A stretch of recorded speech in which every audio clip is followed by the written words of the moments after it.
Assalamualaikum warahmatullahi wabarakatuh. Saya Yudi Pramuka, tukang donat dari para YouTuber tertua di semesta. Ungkapan yang terkenal dari Nadiem Makarim adalah, saya tidak tahu masa lalu, tapi saya tahu masa depan.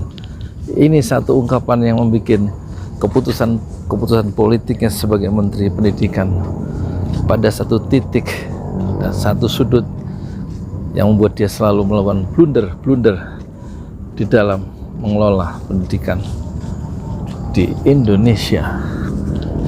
Sejarah harusnya melatari menjadi kekayaan seorang pejabat atau kita semua untuk meniti masa depan. Selalu ada kesinambungan antara masa lalu, masa sekarang, dan masa depan. Masa depan pun sebenarnya kita tidak tahu, gaib kalau di dalam perspektif Islam ya. Masa lalu menjadi sejarah dan hari ini adalah kenyataan.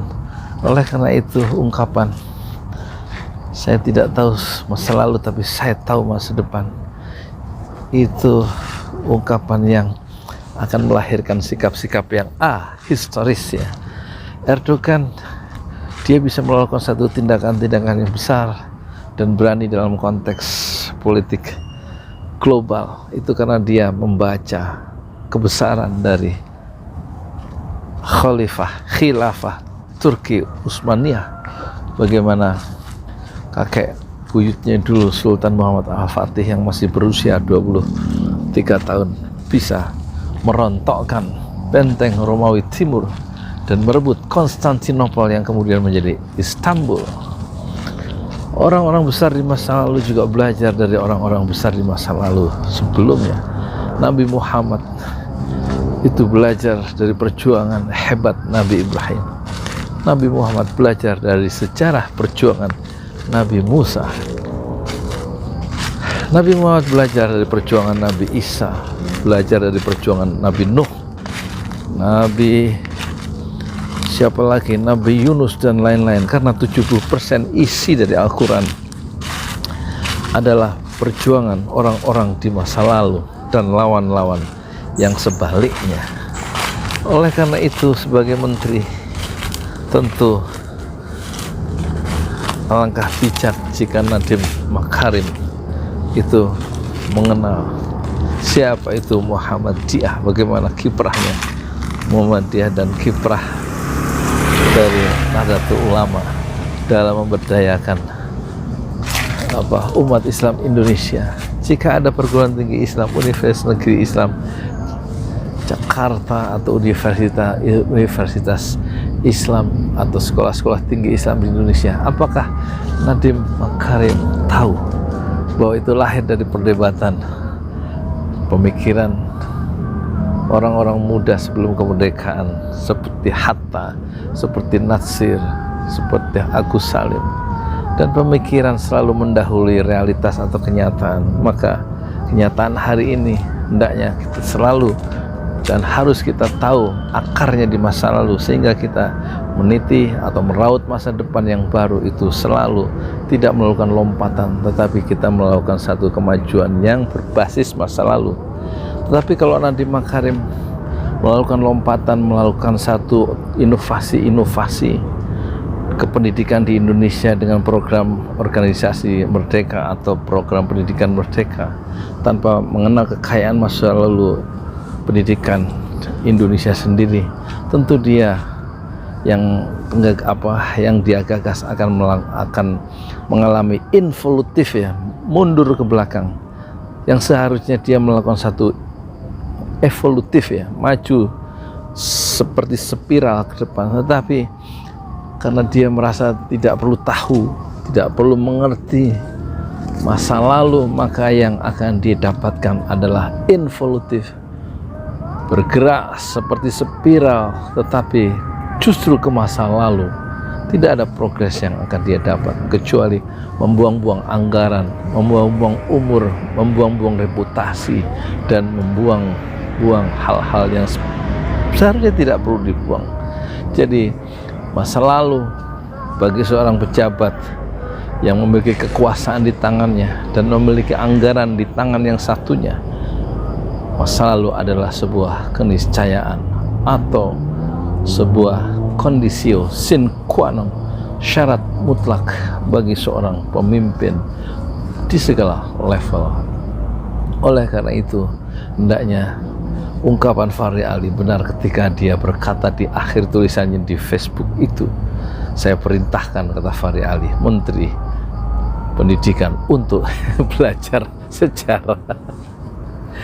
Nah, sejarah pemberontakan komunis itu dihilangkan pada tahun 98 oleh tangan-tangan jahat ya, sehingga generasi sekarang tidak tahu kebiadaban pemberontakan komunis tahun 65. Jadi ada kesadaran sejarah untuk menghilangkan kebengisan PKI dengan cara menghapuskan sejarah di masa lalu di buku-buku sejarah.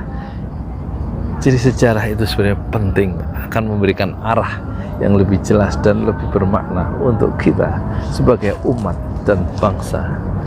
Selamat kita sama-sama belajar sejarah ya, belajar kepada kekeliruan Nadiem Makarim yang menyepelekan dan meremehkan sejarah. Saya Yudi Pramuko, tukang donat dari Parung, YouTuber tertua di semesta Fasbir Sobron Jamila.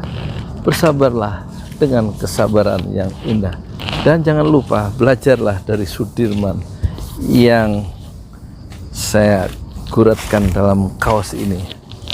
Kata Sudirman, ada quotes di kaos ini, saya lebih suka Indonesia di bom atom daripada kemerdekaannya.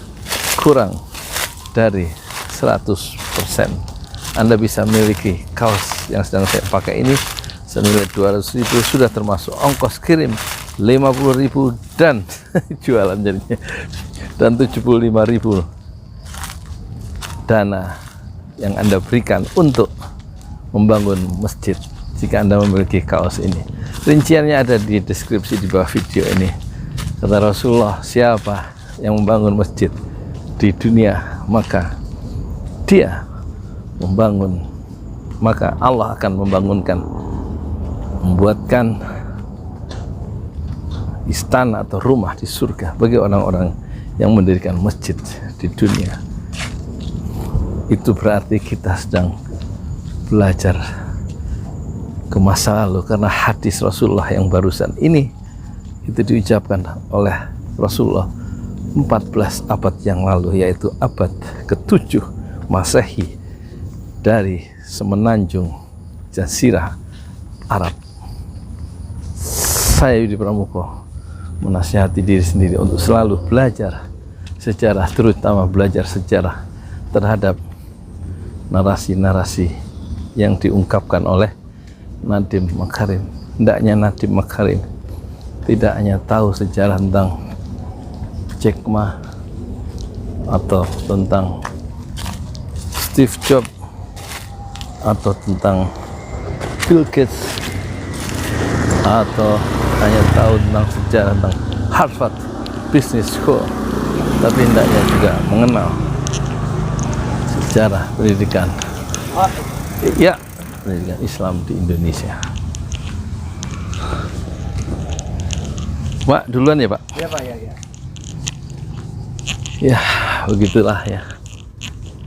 Hari ini kita belajar dari Nadiem Makarim. Udah, saya pulang duluan. Saya mau makan. Sebenarnya harus makan lontong sayur dulu ya, balik deh. Jadwalnya makan lontong sayur kalau hari Minggu, di Ahad ya.